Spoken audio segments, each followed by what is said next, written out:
কুড়িগ্রাম সহ উত্তরাঞ্চলের বেশ কিছু এলাকায় টানা বৃষ্টিতে চরম দুর্ভোগে জনজীবন। স্থানীয় আবহাওয়া অফিস জানায়, বুধবার ২৪ ঘন্টায় ১৮৩ মিলিমিটার বৃষ্টি হয়েছে, যা চলতি বছরে সবচেয়ে বেশি। শহরের প্রধান প্রধান সড়কে জলাবদ্ধতা তৈরি হয়েছে। এতে শহরে যানবাহন খুব কম চলাচল করেছে। বৃষ্টিপাতে বেশি বিপাকে পড়েন শ্রমজীবী মানুষ। এমন পরিস্থিতিতে দ্রুত ড্রেনেজ ব্যবস্থা ঠিক করার দাবি পৌরবাসীর। এছাড়া জেলা প্রশাসন চত্বরে পানি ওঠায় কোনো যানবাহন ও মানুষ চলাচল করতে পারছে না। বিভিন্ন উপজেলা থেকে যে মানুষগুলো কাজের জন্য আসছে তারা চরম দুর্ভোগে পড়েছে।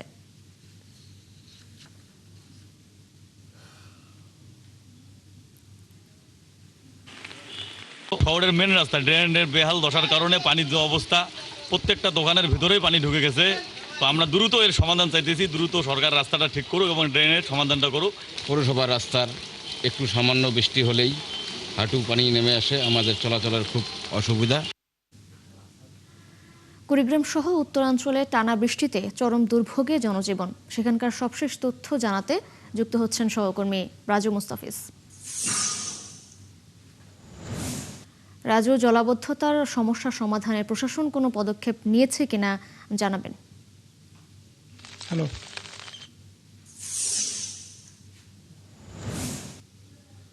ধন্যবাদ তৃষা। আসলে আমি এই মুহূর্তে কুড়িগ্রাম শহরের মাঝেই আছি এবং এখানে এখনো বৃষ্টি হচ্ছে। গত রাত থেকে টানা বৃষ্টি চলছে। ১৮৩ মিলিমিটার বৃষ্টিপাত হয়েছে, সবচেয়ে বেশি বৃষ্টিপাত হয়েছে এইবার এই মৌসুমে। আসলে কুড়িগ্রামের যে অবস্থাটা হয়েছে, এই বৃষ্টিপাতের কারণে সমস্ত শহর প্রায় তলিয়ে গেছে।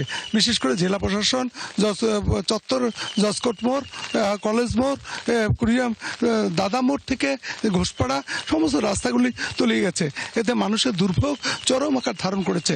কুড়িগ্রাম শহরের বিভিন্ন অঞ্চলে পানি জমে থাকায় যে মানুষের যে কষ্ট, বিশেষ করে রৌমারি পাড়া এবং মুন্সিপাড়া এলাকা, মণ্ডলপাড়া এলাকার অনেক ঘরে পানি ঢুকে আছে। এখন পর্যন্ত ওই ঘরগুলোতে পানিবন্দী রয়েছে।